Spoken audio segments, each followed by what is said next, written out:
2025년 11월 9일 일요일 돈다방 미쓰리 시작하겠습니다. 자, 코스피 4,000포인트를 내준 지난주 한 주가 끝나고 다가오는 11월 10일부터 11월 14일 우리 증시는 그리고 뉴욕 증시는 어떻게 될까? 여기에 대해서 매우 관심이 집중되고 있습니다. 주식시장이 좋을 때야 에이 갈 거야 가는 거야 라는 분위기지만 이렇게 살짝 꺾이면 일단은 요럴 때 줍줍하는 거야 라는 분위기가 형성되다가 뭔가 힘이 딸린다 싶으면 그런 투심은 이제 공포로 바뀝니다. 자, 오늘 돈다방 미쓰리는 11월 10일부터 11월 14일 동안 우리가 대비해야 될 것들, 체크해야 될 것들을 그려보는 시간입니다. 지난주 코스피 이야기를 좀 먼저 하자면은요. 일단 11월 7일 금요일 코스피가 72포인트로 꽤 많이 하락해서 종가 기준으로 3,953포인트, 4,000포인트를 내주고 말았습니다. 제가 주식시장이 좋을 때 막 4,000포인트 가고 4,100 가고 그럴 때 방송에서 언급하기 시작한 멘트가 바로 아파트 이야기였습니다. 1층에서 떨어지면 잘 떨어지면 멀쩡하고 자칫 잘못 떨어지면 어디 긁히거나 삘 정도인데 높은 곳에서 15층에서 떨어지면 잘 떨어져도 앞으로의 생활이 어려울 정도로 많이 다치게 된다.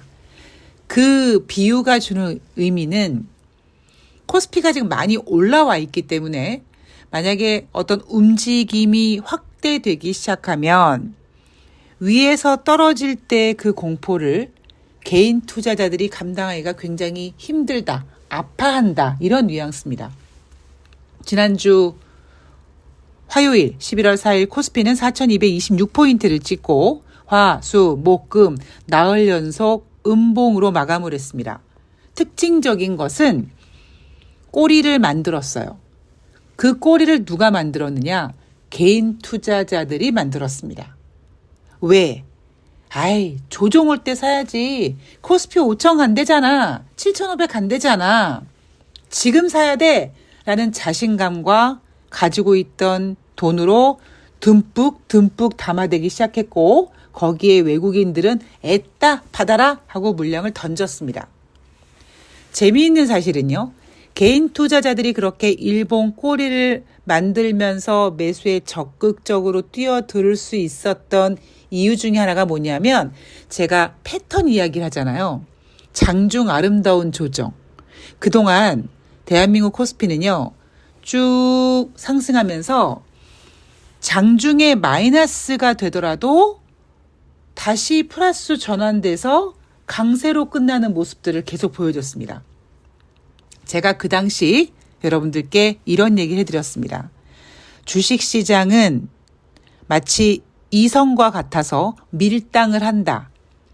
패턴을 똑같이 보여줘서 상대방을 막 홀린 다음에 상대방이 그래 이런 패턴이구나 너 그런 애였구나 라고 안심하는 순간 패턴을 바꿔버린다라는 얘기를 했습니다.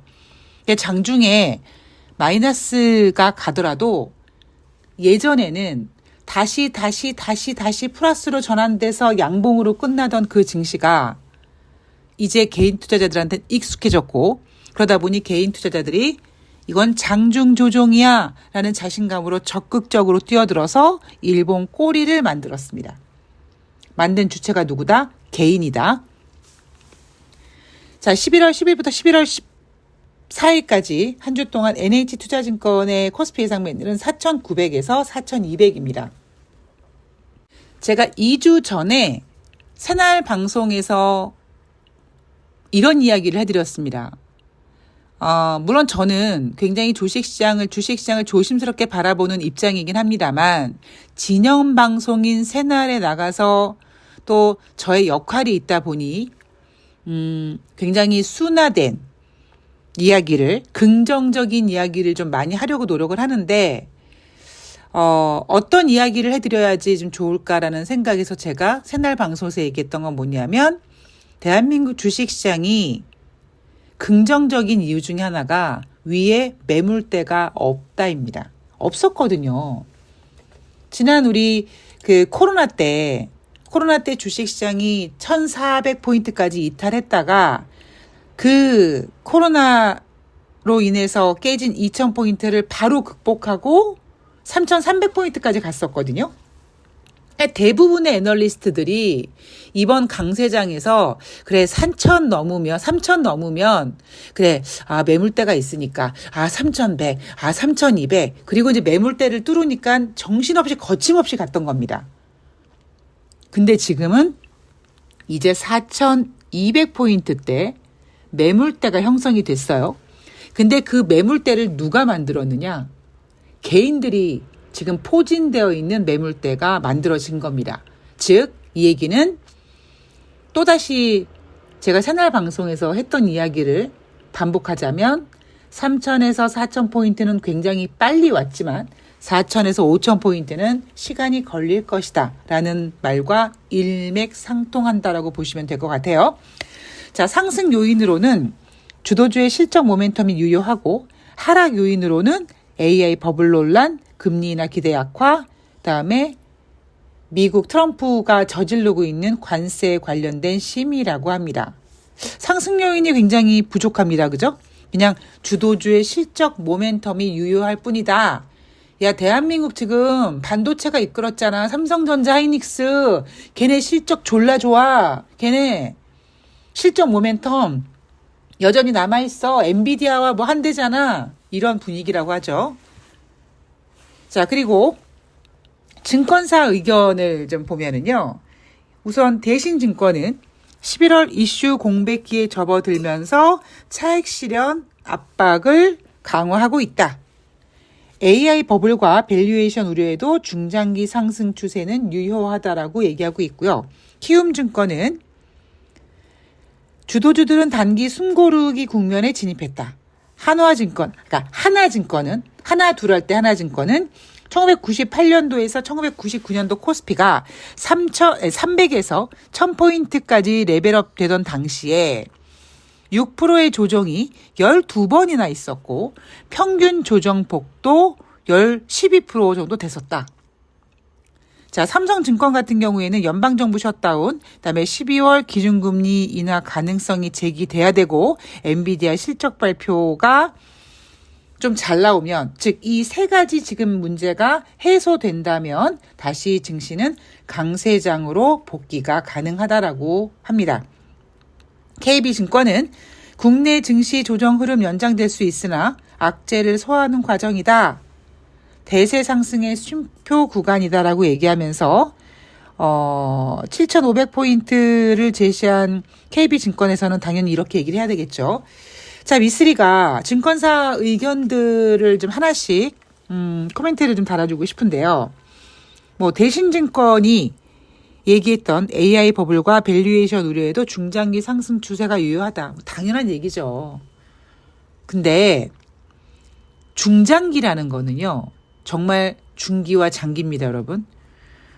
AI 버블, 저는 이번 이 큰 랠리가 이제는 끝나간다라고 생각하는 사람입니다. 어제 방송에도 말씀드렸듯이 이번 랠리는 엔비디아가 주도했습니다.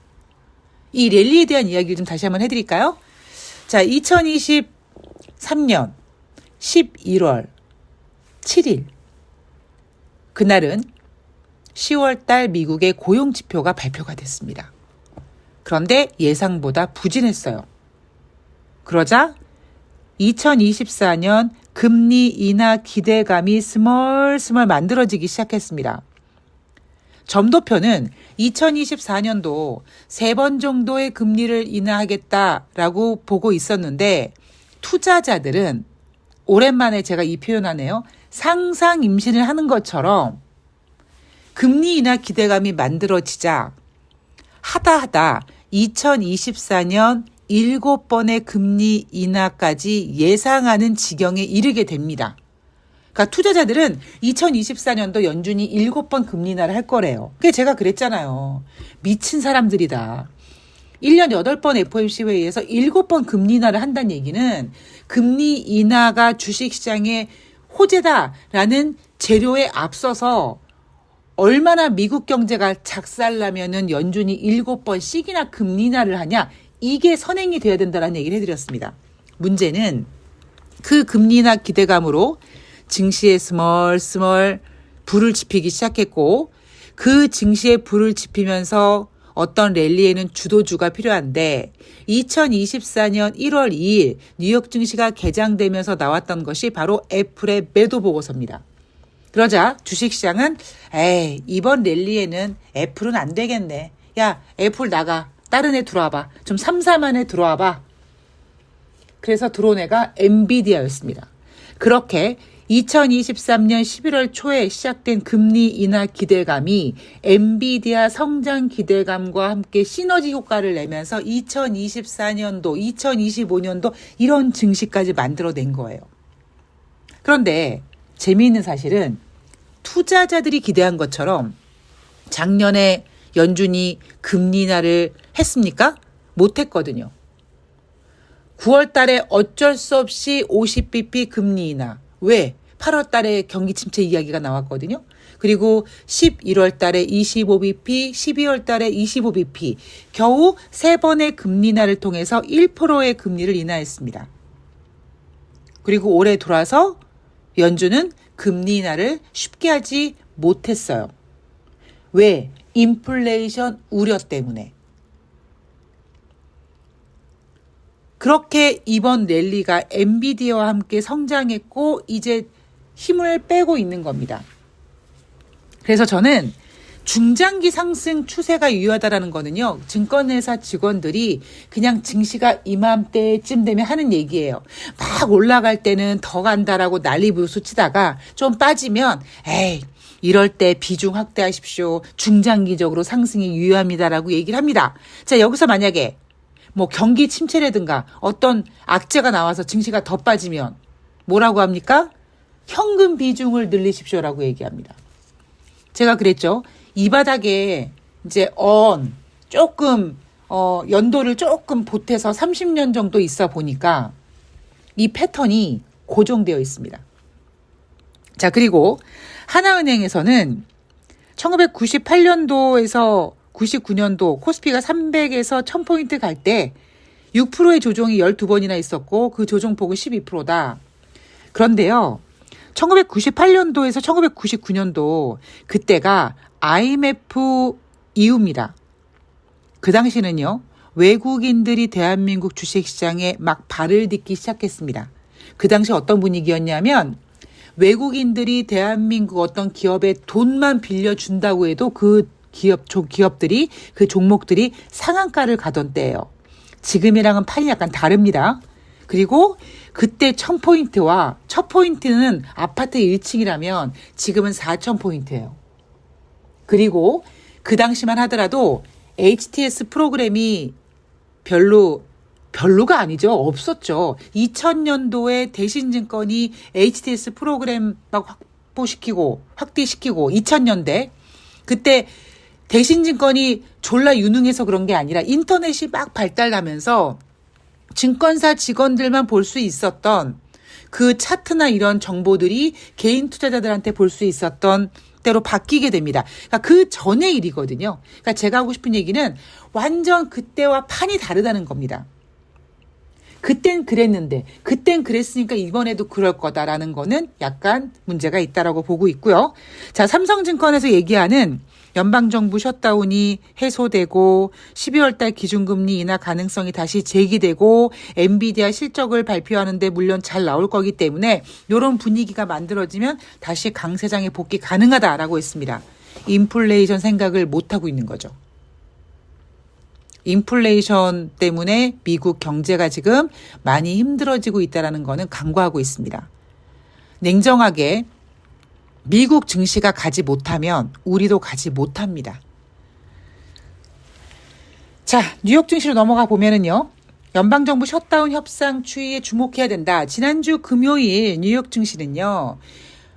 셧다운이 종료될 것 같은 느낌적인 느낌을 막 여러분들한테 냄새를 뿌렸습니다.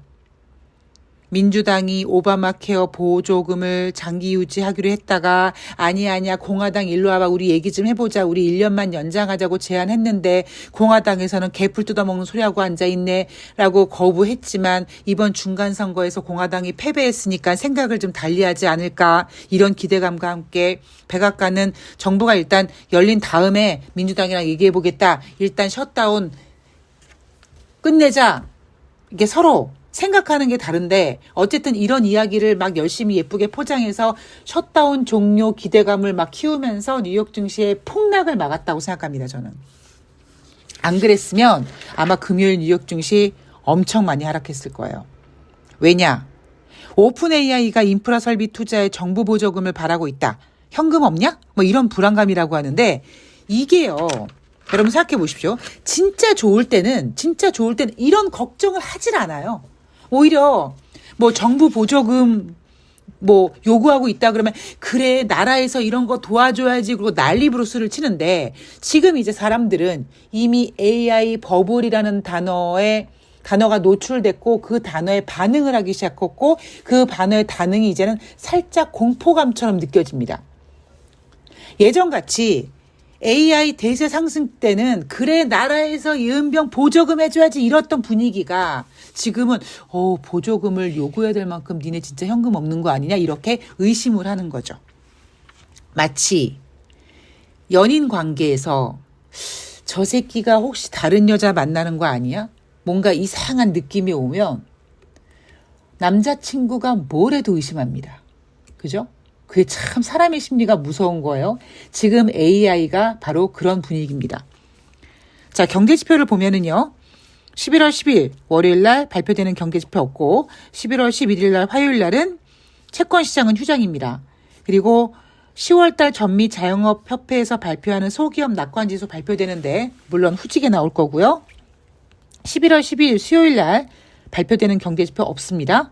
11월 13일 목요일은 주간 신규 실업상 청구 건수와 10월달 소비자 물가지표가 발표 예정인데 만약에 셧다운이 끝나지 않으면 얘네들 발표 이날 안 됩니다.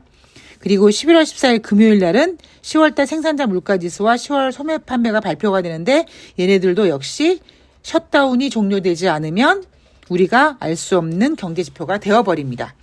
자, 이슈 체크를 좀 해보면은요. 11월 19일 날, 그러니까 다가오는 한 주가 아니라 그 다음 주 수요일 날 엔비디아의 실적 발표가 예정되어 있습니다. AI 고점론, 그러니까 AI 버블론이라든가 뉴욕 증시가 좀 불안해할 때마다 아마 전문가들은 엔비디아 실적 발표할 거야. 엔비디아 실적 발표 한번 기다려봐. 핫하잖아. 이렇게 분위기를 만들어 갈 거고요. 11월 14일까지 연준 의원들의 연설이 예정되어 있는데 최근 연준 의원들의 분위기를 보면 제롬 파월 연준 의장은 12월에 금리 인하 생각하지 않고 있다고 했고 다른 연준 의원들은 10월 달에 금리 인하를 하면 안 된다고 했습니다. 금리 인하를 하지 말았어야 된다라고 얘기를 합니다. 그리고 그들이 걱정하는 포인트는 인플레이션입니다. 그리고 11월 13일 목요일 날은 한국의 옵션 만기일이자 수능일입니다. 그래서 주식시장이 9시가 아니라 10시 열리고 3시 반이 아니라 4시 반에 끝나고요. 11월 14일 금요일은 미국의 옵션 만기일입니다. 자, 그리고 원달러 환율 동향 체크해야 되고 시장의 수급을 체크해야 되는데 자, 여러분 생각해 보세요. 뉴욕 증시가 아니라 대한민국 주식시장이 4,000포인트 넘어가고 4,100포인트 넘어가고 4,200포인트 넘어가고 막 그럴 때 돈다방 미쓰리에서 환율 체크하고 수급 체크했습니다. 그런데 아마 여러분 그러니까 주말에 뉴스들을 쭉 보시면 다들 환율 걱정하고 외국인들이 뭐 이만큼 내다 팔았다 이런 얘기합니다. 꼭 인간은 당해야지만 그런 것들을 지적합니다. 제가 힘들었을 때 자기계발 같은 책들을 읽을 때마다 저는 이제 밑줄도 긋고 다른 노트에다가 이제 옮겨가면서 저를 다시 세우는 그런 문구를 다 체크했는데 그 중에 하나가 그런 거예요. 항상 좀 준비를 해야 된다. 제가 방송에서 철두철미 철상철하 이런 얘기 자주 하는데 좋을 때는 위기를 준비하고 안 좋을 때는 기회를 모색해야 되는데 우리나라 주식시장은 우리나라 주식시장 뿐이겠습니까? 주식시장에서는요. 좋을 때는 더 좋은 것만 생각하고 안 좋을 때는 더 안 좋은 것만 생각하는데 특히 좋을 때는 생각하지 못했던 현타가 빠지기 시작하면 눈에 보이는 거죠. 문제는 뭡니까? 이미 주가는 빠지고 있어요. 주말에 가장 많이 나온 이야기가 환율 이야기 나오고 수급 이야기 나옵니다. 근데 제가 그러잖아요. 진정한 주식 투자는 뭐다? 내가 사서 수익 나서 팔아서 결제돼서 출금해서 그 수익금이 내 손에 쥐어지는 거다. 그런데 올라갈 땐 더 올라간다고 난리치고 그 난리에 개인들이 지금 막 뛰어들어서 외국인 물량을 받아보니까 이렇게 좀 돌아보니까 환율이 지금 이렇게까지 올라와 있고 외국인 수급이 지금 막 매도가 어마어마하다라는 거죠. 지금 와서야. 4,200에서 지금 3,900까지 내려와서야 아이고 외국인들이 많이 팔았네. 아이고 환율 걱정되네. 이러고 있는 겁니다.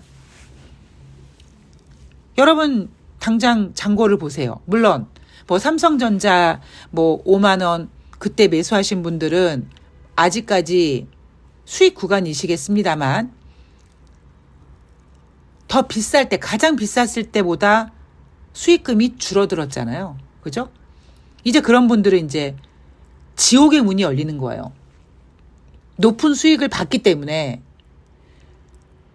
그 미련을 놓지 못하고 다시 가겠지 하고 또 빠지면 더 빠지면 어떻게 하지 하고 불안해합니다. 물론 아직까지는 개인 투자자들이 에이 조정이야 라고 얘기하는데 지금 분위기가 아파트 높은 층이다 보니까 증권사 애널리스트들이 중장기적으로 상승 추세가 유효하다. 뭐 지금 비중을 늘려라 그래도 투자자들은 좀 불안해합니다. 그래서 지금 나오는 얘기가 뭐 반대 매매 이야기 나오고 있고 외국인 매도 얘기 나오고 있고 이런 분위기가 만들어집니다. 그러면 우리가 주식시장 막 올라갈 때 아이고 나는 3,500에서 못 샀는데 지금 뭐 4,000인데 언제 사? 그러면 5,000 갈 거니까 지금 사. 그리고 빠질 때 지금 사야 돼. 라고 흥분 모드였던 개인 투자자들이 이런 분위기가 되면 지난주 화, 수, 목, 금은 열심히 샀지만 여기서 만약에 조금 더 빠지게 되면 내가 지금 과연 이렇게 사는 게 맞는 건가라는 고민을 하게 되는 거죠. 자, 증권사 애널리스트들 변동성 열어놨습니다. 예. 어떤 증권사에서는 3,500까지 빠질 거다. 지금 와서 3,500까지 빠질 거라는 얘기를 하는 증권사가 있습니다. 자, 오늘 돈다방 미스리는 여기까지고요. 하이닉스와 삼성전자의 힘이 빠지고 주도주들이 힘을 빠지고 있고 이제는 중소형주로 움직이는 시간이 될 겁니다. 예, 잘 대응하시고요. 저는 돈다방 미스리를 들으시는 분들은 지혜롭게 잘 대응하고 계실 거라고 믿고 있고요. 설사 대응하지 않더라도 최소한 막 멘붕되고 멘탈이 붕괴되고 막 이러진 않으실 거라고 자신합니다. 자, 여러분 모두 힘내시고요. 다가오는 한 주 또 위스리 최선을 다해서 주식시장 지킬 거고요. 여러분들에게 냉정하고 가급적 정확한 전망을 해드릴 수 있도록 더욱더 노력하겠습니다. 저는 월요일 방송을 쉬고요. 화요일 날 월요일 뉴욕 증시 가지고 찾아뵙도록 하겠습니다. 남은 휴일 잘 보내세요. 고맙습니다.